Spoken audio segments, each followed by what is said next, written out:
성경을 보면, 특별히 신약 성경을 자세히 보면 놀랍게도 치유에 대한 말씀이 곳곳에 있는 것을 발견하게 됩니다. 치유가 되었다는 것입니다.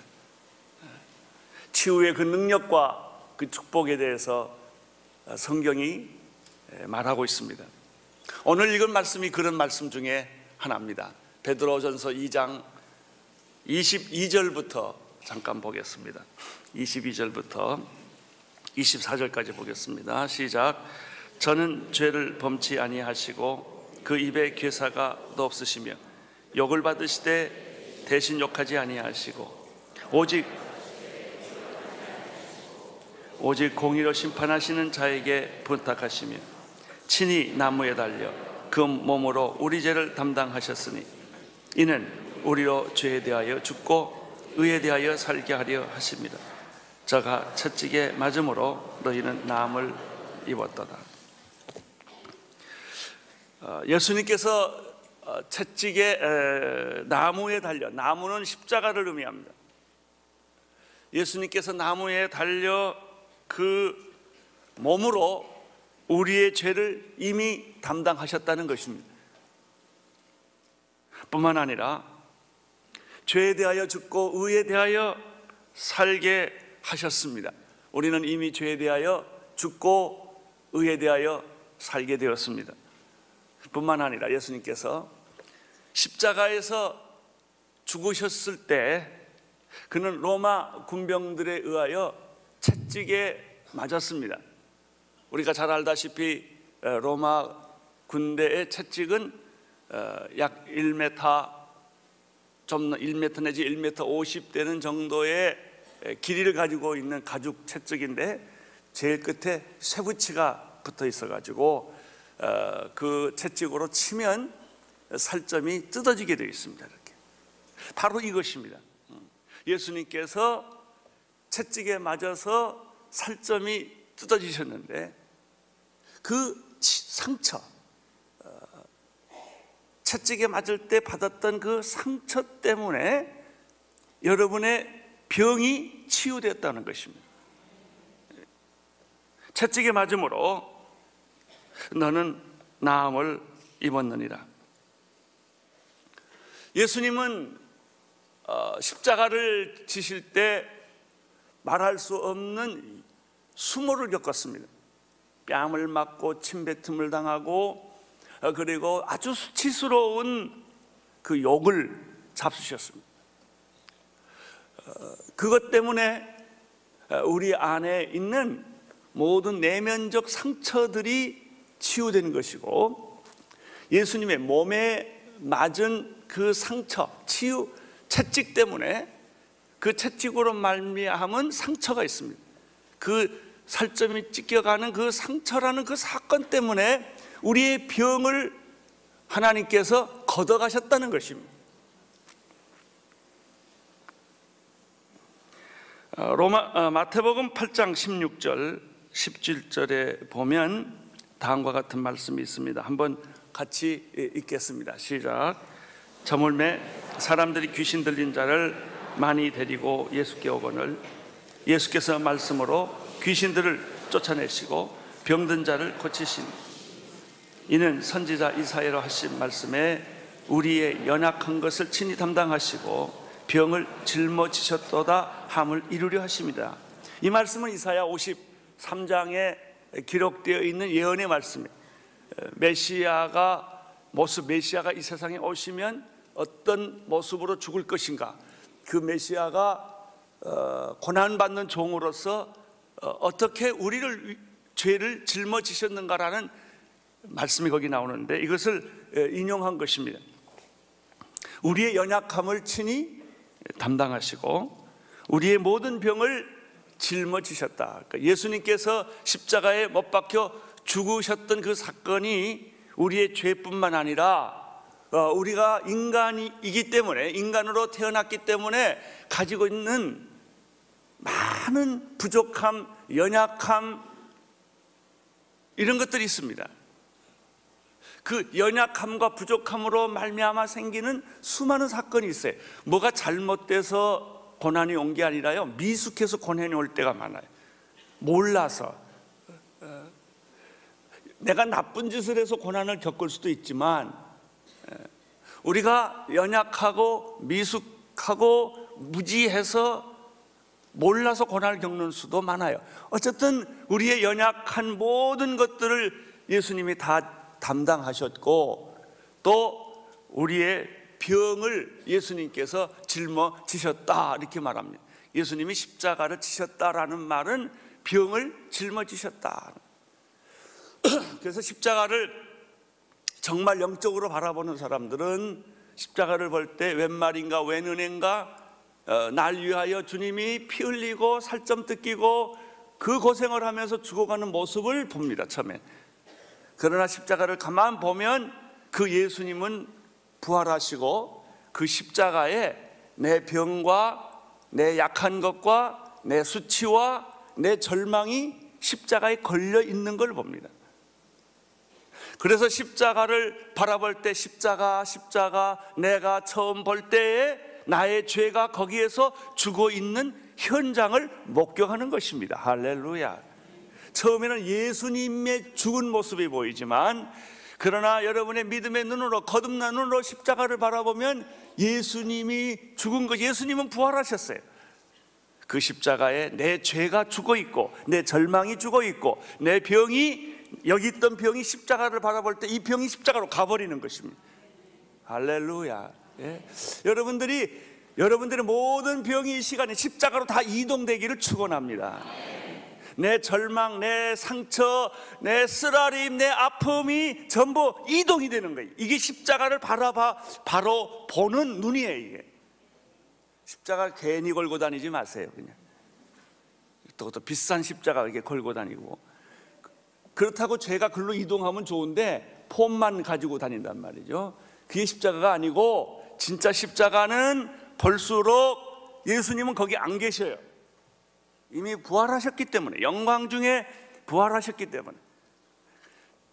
우리들이 십자가에서 바라보는 것은 뭐냐면, 그가 채찍에 맞음으로 내 병은 글로 갔고, 예수님이 수치를 당하심으로, 모욕을 견딜 수 없는 모욕을, 침뱉음을 받으심으로 우리에 있는 모든 내적인 상처들이 전부 없어져 버린 거예요. 할렐루야.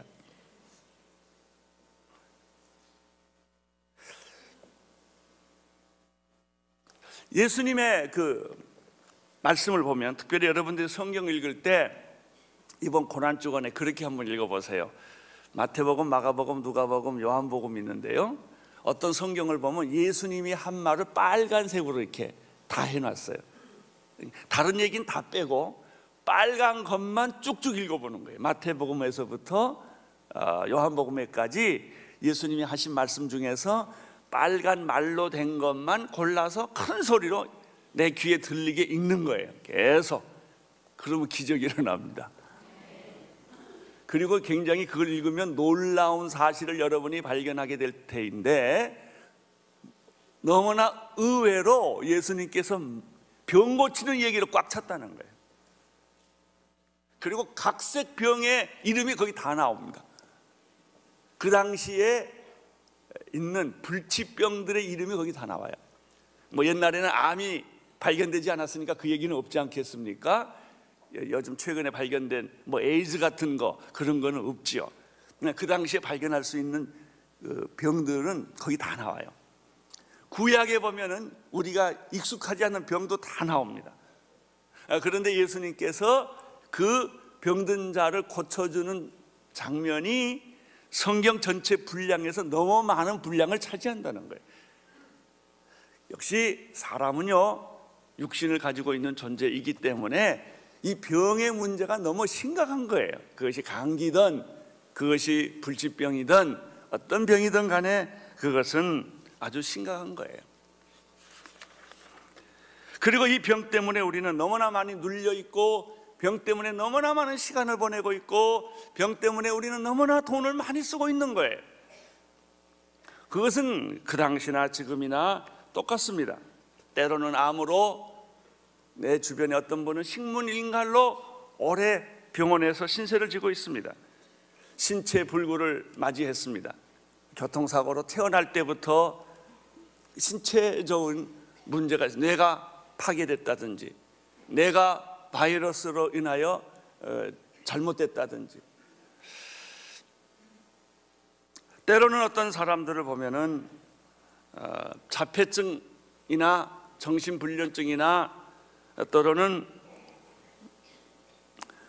우울증은 또 후천적인 것인데, 너무 스트레스가 많고 환경이 어려움을 겪어서 이제 헤어날 수 없는 우울증에 고생을 합니다. 어떤 사람들은 평생 동안 부모의 도움을 받거나 다른 사람의 도움을 받고 죽을 때까지 그렇게 살아야 되는 사람도 많이 있습니다. 본인들도 괴롭지만 그 주변에 있는 사람들이 볼 때 너무나 힘이 들고 가족 전체가 다 우울해지는 것입니다. 한 사람이 아프면. 그런데 놀랍게도 예수님께서 십자가에서 이러한 모든 질병을 다 대신 짊어지셨다, 치유하셨다라고 성경이 계속 이야기를 하고 있는 거예요. 여러분, 성경을 한번 제가 요즘 다시 읽는데요, 읽어보면 내가 왜 이런 걸 놓치고 있었지? 그런 게 참 많아요. 골로새서, 에베소서, 베드로, 전후서, 야고보서, 너희들이 병들 때는 장로를 초청하여 기도하라고 그랬어요. 그러면 내 병을 다 치유해 줄 것이다. 기름을 바르고 기도하면 병이 고쳐지고, 그리고 내 죄까지도 다 하나님께서 다 죄짐을 벗겨줄 것이다, 이런 말씀이죠. 믿는 자들에게는 이런 표적이 따르리니 너희들이 내 이름으로 귀신을 쫓아내며 새 방언을 말하며 뱀을 집으며 무슨 독을 마실지라도 해를 받지 아니하며 병든 자에게 손을 얹은 즉 나음을 얻으리라 그랬어요. 할렐루야. 사도행전에 보면은 사도들이 병을 얼마나 고쳐줬는지, 예수님만 병 고쳐주신 것이 아니라 사도들도 예수님의 이름으로 병을 고쳐줬어요. 심지어 사도 바울은 행커치프만 가지고 가도 귀신이 나갔다고 그랬어요. 그럼 이런 모든 기록들은 예수님 당시에만 있고 지금은 없는 것일까? 이런 질문을, 예수님 당시에만 있고 지금은 그런 일은 없는 것일까? 두 번째 질문, 예수님은 그런 일을 해도 우리야 그런 일을 못하지 않을까? 예수님이 하는 건 다 이해를 합니다. 또 그렇다고 동의를 합니다. 그러나 우리들도 그런 일들이 우리에게 일어날 수 있을까라는 질문을 하게 됩니다. 두 가지 질문은 다 맞습니다. 예수님 당시에도 그런 일이 있었다면 지금도 그런 일이 있을 수 있다 하는 거예요. 하나님의 말씀은 어제나 오늘이나 영원토록 변하지 않습니다. 예수님은 어제나 오늘이나 영원토록 그분의 말씀은 변하지 않는 것입니다. 믿음은 어제나 오늘이나 영원히 똑같은 것이지, 세월이 가고 그리고 시대가 바뀌었다고 해서 믿음이 달라지는 것은 아닙니다. 시대가 바뀌어졌다고 하나님이 달라지는 것은 아닙니다. 시대가 바뀌어졌다고 성경이 달라지는 것은 아닙니다. 그 당시나 지금이나 마찬가지지만 그것은 우리의 믿음의 문제입니다. 믿느냐 안 믿느냐의 문제예요. 예수님 당시에도 예수님이 십자가 못 박혀 죽었을 때, 부활했을 때 그것을 못 믿는 제자들이 반 이상이었어요. 내가 직접 만져보지 않으면 못 믿겠다라고 말하는 도마가 있었는가 하면은, 예수님을 3년 동안 모시고 살면서도 예수님을 은 30에 팔아버린 제자도 있고, 예수님이 부활하고 나서도 5명의 제자들은 고기잡이로 다시 돌아갔고, 그래요.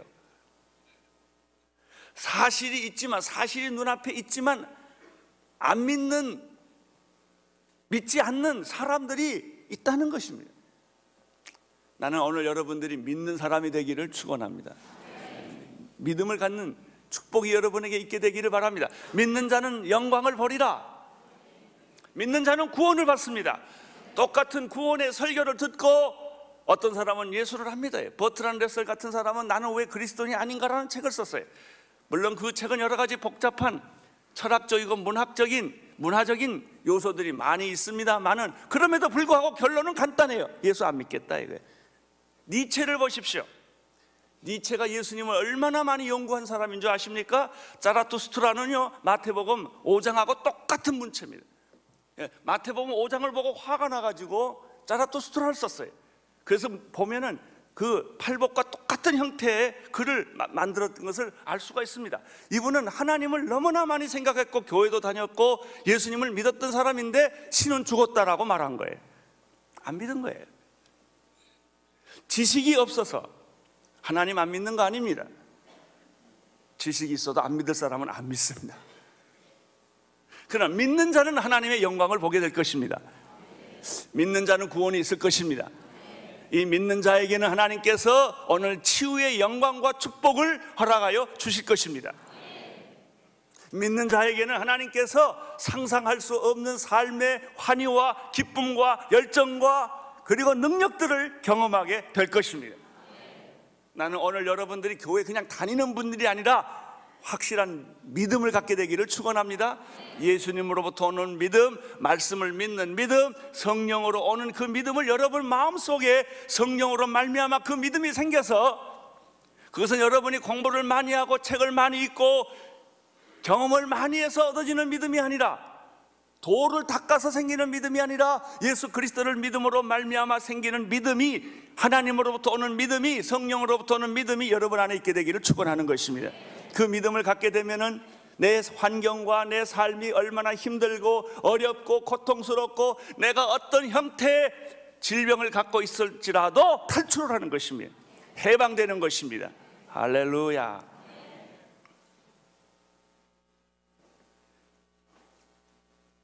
그렇다면 2000년 전에만 그렇지 않고 지금도 하나님의 말씀은 변함이 없고 이 말씀을 믿고 따르는 사람들에게 그런 동일한 축복을 주신다면, 예수님만 그것을 하는 것이 아니라 예수를 믿는 모든 자들, 성령 받은 모든 자들, 하나님 말씀을 믿는 모든 자들에게도 시대를 초월하여 동일한 그런 성령의 역사가 일어난다면 오늘 그 기적이 여러분에게도 일어나기를 바라는 것입니다. 그냥 교회에 이런 분들이 있더라고요. 그 소가 코 깨가지고 오는 소가 있어요. 그냥 안 가려고. 그러면 소주인이 그냥 그 코 깬 걸 끌고 가면 이 걸려가지고 안 갈 수는 없고, 그렇게 예수 믿으시겠습니까? 할렐루야 그러면서 춤추며 예수 믿겠습니까? 여러분들은 제가 말한 어차피 도망 못 갑니다. 하나님께 다 코 깼어요. 이렇게 둘 중에 하나예요. 코 깨가지고 가느냐, 신나게 노래 부르며 찬양하며 춤추며 가겠냐 이거예요. 죄송하지만 어차피 가요. 천국은. 예수 믿으니까 거긴 가긴 가는데 그냥 안 가려고, 꼭 교회 와도 꼭 10분 늦게 오고 좀 일찍 올 수도 있는데 그냥 끌려오는 거예요. 끌려오는 거예요. 안 믿을 수가 없었어. 그냥 마지막에 할 수 없이 헌금하고, 마지막에 할 수 없어서 봉사하고, 얼굴 표정 보면은 뭔가 못 먹을 거 먹는 사람 표정 같은 사람이 있어. 그런 사람이 하나도 없게 되기를 축원합니다. 너무 좋아서 1시간 전에 오고, 그리고도 그냥 시간이 빨리 안 오지, 그 시간이 왜 빨리 안 오지? 그런 일이 있다면 얼마나 놀라운 삶이겠습니까? 나는 여러분들 예수 믿는 삶이 그런 즐거움과 축복과 기대와 환희와 감격으로 날마다 그런 삶으로 충만하기를 축원합니다. 그렇다면 이런 축복된 삶을 살 수 있는 그 하나님께서 그 영광스러운 축복을 우리들에게 이미 주셨는데, 그것을 제가 한번 다시 쉽게 정리를 좀 해보겠습니다. 어떻게 이런 살아있는 사도행전적 삶을 살 수가 있는가? 병을 우리가 가지고 있고, 때로는 실직하고, 때로는 실패하고, 때로는 이혼하고, 때로는 상처받고, 이런 여러 가지 과거에 우리의 삶이 있지만, 그럼에도 불구하고 오늘 이 시간부터 우리의 삶이 기적적으로 변하는, 내 삶이 바꿔지는 그런 일들은 가능한가? 어떻게 가능한가? 성경의 몇 가지 그 원리들을 오늘 정리해서 여러분들에게 말씀을 드리고자 합니다. 첫째는 여러분과 예수님과의 관계를 확실하게 하셔야 됩니다.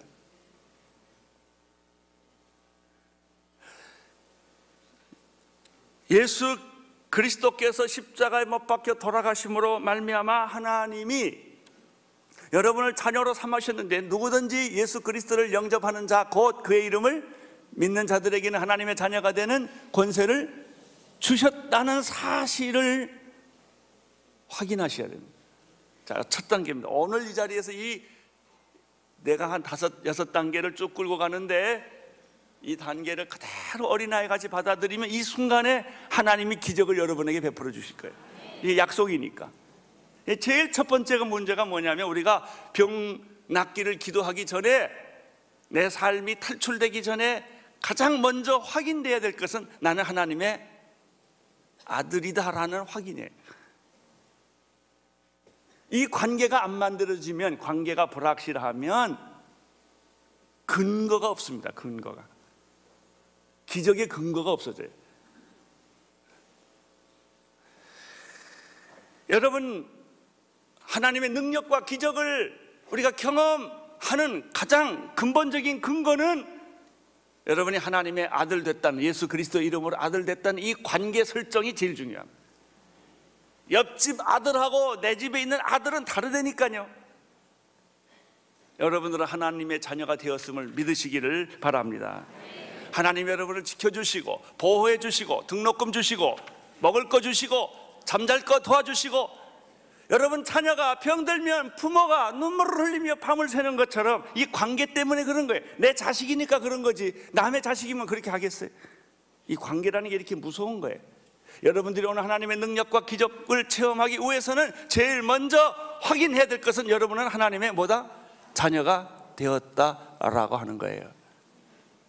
그러면 하나님이 여러분의 삶 속에 적극적으로 개입하지 않을 수가 없는 거예요. 왜냐하면 하나님은 여러분 내 아들이니까. 그 아들을 위하여 우리 예수님은 자기의 아들 예수 그리스도를 십자가에 못 박혀 죽게 하셨던 것이죠. 두 번째 단계입니다. 우리가 만약 하나님의 아들 되었다라는 사실을 이 시간에 여러분이 조금 더 의심하지 않고 아들 되었음을 믿는다면, 아들 됐다는 얘기는 여러분이 고아가 아니고 미아가 아니라는 얘기이죠. 여러분은 버려졌거나 잊혀진 존재가 아니에요. 여러분은 하나님의 나라의 맏아들이에요. 큰아들이에요. 상속을 유업받도록 결정된 그런 법적, 영적인 그런 권리가 주어진 사람들입니다.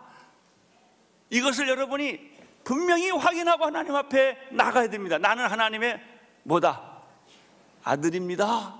이 관계, 이것을 묵상을 많이 해야 합니다. 고아처럼 살지 마십시오.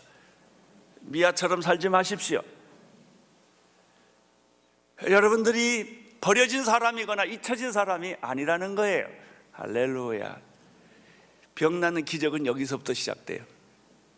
두 번째, 예수님께서 십자가에 돌아가셨습니다. 이것은 여러분의 모든 죄를 용서하시고 뿐만 아니라, 죄만 용서하는 게 아니에요. 십자가는 우리 죄를 용서했지만 그가 채찍에 맞음으로 상처, 살점이 뜯겨지는 그 사건으로 말미암아 여러분의 병이 다 글로 옮겨간 거예요. 저주가 떠난 것입니다. 죽음이 떠난 것입니다. 여러분, 우리는 언젠가 죽습니다만은 우리는 죽음을 이긴 사람들입니다. 죽음을 넘어선 사람들이에요. 우리의 육신은 죽을 것입니다. 그러나 우리의 영은 죽지 않았습니다. 우리는 살았습니다. 우리는 부활했습니다. 우리는 거듭났습니다. 여러분, 죄의 무거운 짐은 다 떠났고 사망 권세는 다 떠났고 모든 저주는 다 떠난 것입니다. 로마서 5장 17절에 보면은 이런 말씀이 있습니다. 한 사람의 범죄로 인하여 사망이 그 한 사람으로 말미암아 왕노릇하였은즉 더욱 은혜와 의의 선물을 넘치게 받는 자들이 한 번 예수 그리스도로 말미암아 생명 안에서 왕노릇하리라. 옛날에는요, 죄가, 사망이, 죽음이 내게 왕노릇했어요. 나의 주인은 죽음이었어요. 나의 죽음은 죄였어요. 나는 죄의 종노릇하고 살 수밖에 없었어요. 죄가 시키는 대로 살았고 죽음이 시키는 대로 살았어요. 그래서 모든 죽음의 그림자들이 내 몸을 점령하고 있었던 거예요. 우울증, 절망, 좌절, 질병도 바로 이 원죄의 하나의 현상이에요. 그런데 이제는 예수 그리스도로 말미암아 사망이 왕노릇한 것이 아니라 생명이 나에게 뭐가 되었어요? 주인이 되었어요. 예수님이 내가 주인이 되었다. 아버지 하나님과 아들과 아버지 관계가 되었다는 얘기는 예수님이 내 주인이 되셨다. 생명이 이제는 왕노릇하는 것이다. 죽음이 왕노릇하지 않는다. 할렐루야.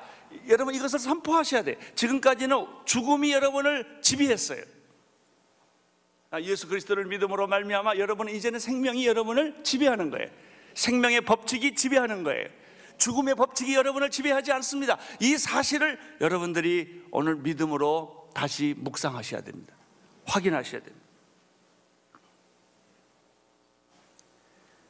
죄로, 원죄로 말미암아 생겼던 모든 저주, 비참함, 패배와 절망감, 반복적인 죄, 정신 질환, 육체적 모든 질병들이 뿌리가 뽑힌 거예요. 뿌리가 뽑힌 거예요. 사랑하는 성도 여러분, 예수님이 십자가 못 박혀 돌아가심으로 말미암아 원죄가 무효됐어요. 원죄가 무효됐어요. 원죄가 무효됐다는 얘기는 뭐냐면요, 원죄의 결과도 없어졌다는 것입니다. 원죄로 말미암아 생기는 모든 인간의 한계, 죽음, 질병, 절망, 이런 것은 다 사라졌어요. 그래서 죽어도 다시 살겠고라는 말이 그런 말이에요. 세 번째입니다. 세 번째는 성경을 쭉 보면 특별히 예수님이 이렇게 많이 강조하셨어요. 만약에 당신이 하나님의 자녀가 되었고 모든 죄와 저주가 십자가에서 다 이미 떠난 것이었다면 이 사실을 믿고 받아들이고 내 것으로 만들어라. 여러분, 예수님께서 병을 고쳐주실 때, 수많은 환자들 오실 때 거절하지 않고 다 고쳐주셨는데, 고쳐주실 때마다 예수님께서 하신 게 있어요. 뭔지 아세요? 내 믿는 대로 되리라. 내가 믿느냐? 믿는 대로 되리라. 내 믿음이 너를 구원하였느니라. 꼭 이 말을 하세요. 그냥 고쳐주시는 법이 없어요. 고쳐달라고 하면은 믿는 대로 되리라. 내 믿음이 너를 구원하였느니라. 할 수 있거든이 무슨 말이냐? 믿는 자에게 능치 못한 일이 없느냐. 꼭 이 말을 하세요. 제가 이 말씀을 요즘 연구를 많이 해요. 다시 성경을 읽으면서 왜 예수님이 이 말씀을 이렇게 하실까? 이미 병을 다 고쳐주셨는데 왜 이 말을 하실까? 그리고 재미있는 것은 이 환자가 이 믿음, 이 말을 자기 입으로 고백하는 순간에 병이 난다는 거예요. 그걸 안 믿는 사람에게는 그게 안 돼요. 12년 혈루증 걸린 여자가 예수님께서 옷자락을 잡았어요. 왜? 예수님의 옷자락만 잡아도 그 능력이 자기에게 올 거라고 그가 믿었기 때문에. 예수님께서 말했어요. 누가 내 옷자락을 잡았느냐? 왜냐하면 능력이 나에게서 나갔다 이거예요. 그러니까 여자와 예수님이 있는데 여자가 이 믿음을 가지고 예수님 앞에 접근을 해서 그 믿음을 자기가 선언하고 표현하지 않았더라면 그 병은 그냥 그대로 있는 거예요. 그러나 그 여자가 그 믿음을 표현하고 선언하고 예수님 옆에 가서, 그 여자가요 예수님 옆에 갈 때 얼마나 어렵겠어요. 왜? 12년 혈루증 걸리니까 얼굴은 보면 다 알아. 누구든지 죽은 얼굴.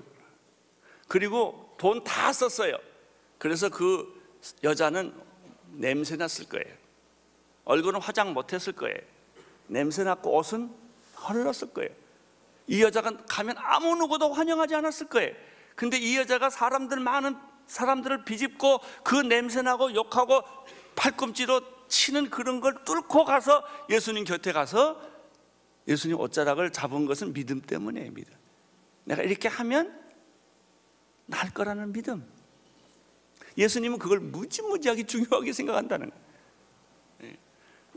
내가 낫고자 하느냐, 이게 낫고자 하느냐, 내가 병 고침을 받고자 하느냐, 내 믿음대로 되어라. 그러면 문제는 우리가 병을 낫고자 하는 그 마음은 간절하지요. 내가 죽어도 내 자식을 위해서 내가 대신 죽여주십시오 라고 할 만큼 간절한데 그게 믿음이냐는 거예요. 기대와 믿음은 달라요. 그렇게 기대는 해요. 소원은 해요. 원해요. 근데 그게 믿음이 아닐 수 있어요. 믿음과 욕심과의 차이예요. 욕심일 수 있어요.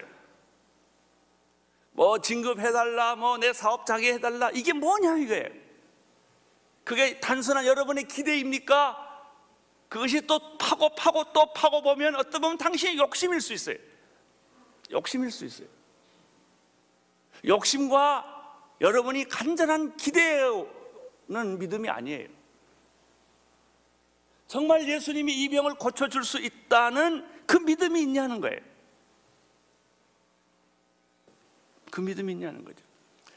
내 자식이 불에도 들어가고 물에도 들어가고 이리 넘어지고 저리 넘어지고 그냥 간질병처럼 난리를 치는데 속 편할 부모가 어디 있어요? 그리고 그 부모는 이 아이가 낫기를 얼마나 기도하겠어요. 근데 그거하고 믿음하고 다르다는 거예요. 예수님이 항상 질문한 것은 내가 믿느냐 이거예요. 믿느냐. 예수님이 사랑하는 제자들에게 항상 하는 게 뭔지 어찌하여 의심하느냐. 예수님 그 기억나십니까? 믿음이 없는 자들아 이렇게 하잖아요. 예수께서 믿음이 없는 것을 꾸짖으시고 이렇게 되어 있습니다. 백부장의 믿음을 보고 예수님께서 이만한 믿음을 내가 본 적이 없다라고 말씀하지 않아요?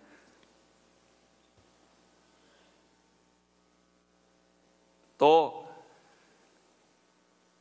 어떤 여인이 발음이 잘 안 돼.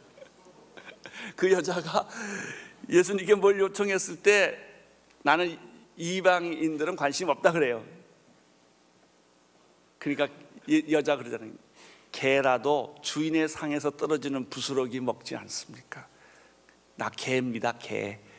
부스러기라도 주십시오. 그 예수님이 그 여자를 조롱하려고 그 말한 게 아니고 그 믿음을 보려고 그 말했던. 깜짝 놀라시잖아요. 와, 이런 믿음이 있는 여자가 있구나. 전부 믿음 얘기예요. 자, 여러분의 문제가 심각한 거 압니다. 여러분이 죽을 것만 같은 거 다 압니다. 그러나 그것이 믿음이냐 이거예요. 예수님이 정말 고쳐주실 줄로 믿습니까? 정말 믿으세요? 그거예요. 그걸 내가 나를 믿냐 이거예요. 내가 나를 믿냐? 믿음을 가지면 영광을 버리라 하는 것입니다. 믿으려고 하면 네 번째, 의심과 두려움과 싸워야 합니다. 내가 이제 믿으려고 딱 결정하면요, 낭떠러지게 서 있는 것 같아요. 그냥 아멘 할렐루야 그렇게 믿어진다면 예수님이 그렇게 믿음을 강조할 필요가 없으세요. 그러니까 어쩌면 지금 내가 믿고 있는 믿음은 다 아닐 수 있다라고 생각하셔요. 여러분 아멘 할렐루야 믿습니다. 그거 다 가짜야. 그 파보고 보면 욕심이고 파보고 보면 인간적인 기대고 약속의 말씀에 대한 믿음이 아니고 여러분의 이성이 동의한 것이고 여러분의 경험이 동의한 것이지 정말 하나님의 약속의 말씀을 믿는 믿음은 아닐지 모른다 이거예요. 왜? 만약에 믿음이라면 기적은 반드시 일어났어요. 근데 내가 착각하고 있는 것이죠. 그래서 불신앙과 싸워야 돼요. 그 불신앙을 만드는 게 뭐냐면 이성의 작업입니다. 합리성입니다. 상식입니다. 주변에 있는 친구들의 말이에요. 우리가 뭐 믿음을 좀 가지려고 그러면 친구들이 얼마나 쪼아대는지 몰라. 꼭 광신자처럼 믿네, 뭐 꼭 그래야 되냐, 별의별 소리를 많이 합니다. 그리고 머리 좋은 사람들은 그런 생각 너무너무 잘합니다. 그래서 믿음에 못 갑니다. 두 번째, 믿음을 가지려면 두려운 마음이 생깁니다. 지금 이렇게 불안해지고 무섭고 두렵습니다. 믿음을 가지려면. 왜냐하면 이 믿음은 기적을 만들기 때문에 기적 앞에 정적과 같은 거예요. 이렇게 불안한 거예요. 안 되면 어떡하지? 내가 이게 도운 아니야? 여러분, 예수 잘 믿는 사람은요, 가끔 그 생각, 내가 이게 도운 아니야? 이렇게 가다 나 이상한 거 아니야? 그리고 또 이런 게 있어요. 자기가 미친 환상을 또 봤던 사람. 예수 이렇게 열심히 믿다가 뭐 그냥 미쳐가지고 막 예수를 믿으시 이렇게 막 하고 돌아다녀 자기가.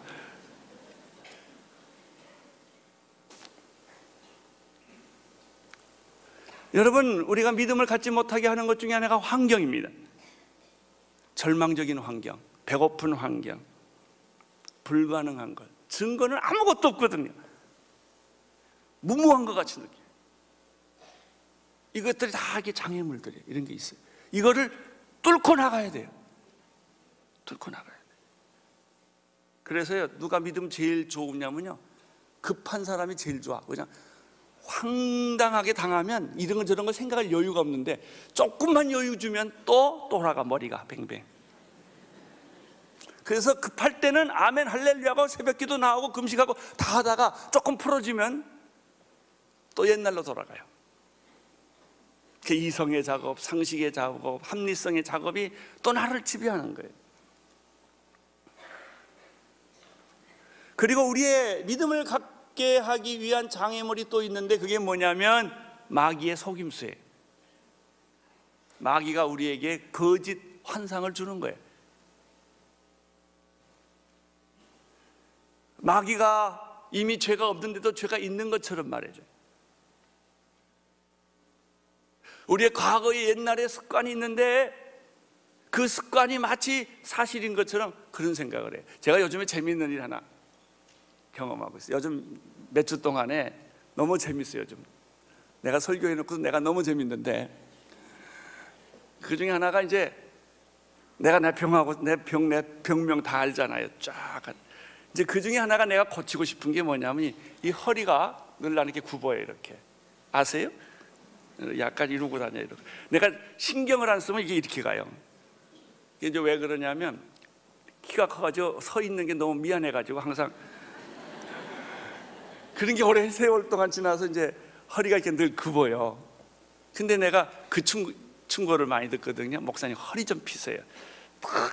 그러면 굉장히 이렇게 힘들어요. 내가 이렇게. 왜냐하면 교만해 보이기도 하고 이렇게 몸에 익숙하지가 않으니까 이러면 2분을 못 있어요. 이렇게. 근데 내가 그걸 가지고 기도했어요. 하나님, 내가 어깨를 쫙 펴게 해주세요. 근데 이때까지 안 됐거든요. 근데 요즘 며칠 전에 내가 그 기도를 했는데 놀라운 사실이 생겼어요. 허리가 펴졌다는 게 아니라 순간순간 허리를 펴라라는 소리가 들려요. 그러니까 그걸 내가 기억을 하면 계속 허리를 펴고 있겠는데, 의식적으로 허리를 펴고 있다가 시간 10분 20분 지나면 또 잊어버리는데 이게 끊임없이 생각이 나는 거예요. 그러니까 걷다가 이래야지. 이제 여러분 두고 보세요. 내가 쫙 깨끗하게 펼 거예요. 왜? 내가 그 생각을 계속 하니까. 내가 새로운 걸 하게, 성령의 역사는 계속 생각나게 한다. 마귀의 역사도 계속 생각나게 해. 죄 생각 계속 하고요. 마귀 짓도 계속 마귀가 생각나게 하니까 죄 짓는 거죠. 성령의 능력이 뭐냐면 계속 생각나게. 당신은 치유되었다. 약 먹을 때도 내 기도가 그거예요. 치유되었다. 이 약은 떠날지어다. 그리고 먹어요. 먹긴 또. 예? 이제 그러니까 왜냐하면 이게 내 몸에서 안 떠난다니까요. 이 말이 이게 한두 번이 아니고 하루 종일 머릿속에 있어요. 와, 그게 요즘 내가 달라진 겁니다. 그러니까 내가 좋아질 수밖에 없지 않겠습니까? 그 생각이 계속 나니까. 옛날에 나쁜 습관이 하루아침에 안 고쳐지는 것뿐이지, 나쁜 습관이 하루아침에 안 고쳐지는 것뿐이지 이 생각이 계속 나니까. 할렐루야. 지금 안경 들고 내가 이렇게 나왔는데 하도 귀찮아서 다 초점을 만들었어요 지금 이거. 여러분, 성령의 역사는 하나님 생각 계속하게 하는 거예요. 미전도 종족 생각 계속하게 하는 거예요. 할렐루야. 그런 일이 여러분에게 있게 되기를 축원하는 것입니다. 자신과 싸워야 됩니다. 진짜 여러분들이 믿음을 가지려면 성령님과 교제하셔야 됩니다. 끊임없이 성령님 생각해야 됩니다. 성령님의 임재 가운데로 들어가셔야 됩니다. 여러분 마음속에서 이런 소리가, 나는 행복하다 이런 소리가 막 들려야 돼. 나는 치유되었다 이런 소리가, 지금 당장 치유 안 돼도 상관없어요. 그 성령의 소리가 손익에서 계속 매일매일 들리는 거예요. 그러면 모든 우울한 거, 모든 불행한 거, 모든 것들이 다 사라지는 줄로 믿습니다. 나는 오늘 여러분들에게 그런 기적이 일어나기를 바랍니다. 오늘 시간에 내 병은 떠났다라고 선언하십시오. 내 불행은 떠났다라고 선언하십시오. 내 저주는 떠났다고 선언하십시오. 여러분은 불행의 주인공이 아닙니다 라고 선언하십시오. 예수님의 이름으로 하나님과 아들됨의 관계, 죄가 떠났고 저주가 떠났고 여러분 슬픔은 떠났습니다. 한번 가슴에 손을 얹고 제 기도를 따라해 주십시오. 예수님께서 내 병을 짊어지셨음을 감사드립니다. 채찍에 맞음으로 내 모든 병이 치유되었음을 감사드립니다. 예수님의 보혈의 피로 내 죄가 다 사라졌음을 믿습니다. 생명의 성령의 법이 죄와 사망의 법에서 나를 해방되었음을 믿습니다. 사단의 모든 권세와 죽음의 질병의 권세가 이미 떠난 것을 감사드립니다. 예수님께서 이 사건을 통하여 성령의 기름 부으심을 허락하여 주시고 불의 역사를 허락하여 주옵소서. 영광과 존귀를 받아 주옵소서. 예수님 이름으로 기도합니다. 아멘. 나는 여러분의 이 기도가 계속 생각나기를 바랍니다. 여러분 마음속에 이 성령의 그 열정과 능력과 아이디어와 이 힘이 오늘 이 시간에 나타나기를 축원하는 것입니다. 여러분의 병은 치유되었습니다. 여러분의 죄는 용서받았습니다. 저주는 떠났습니다. 여러분은 하나님의 자녀가 되었습니다. 주님 이 사실이 매일매일 생각나게 해주시고 순간순간 생각나게 해주시고 확인되게 해주시고 믿게 하여 주시옵소서. 예수님 이름으로 기도드리옵나이다. 아멘.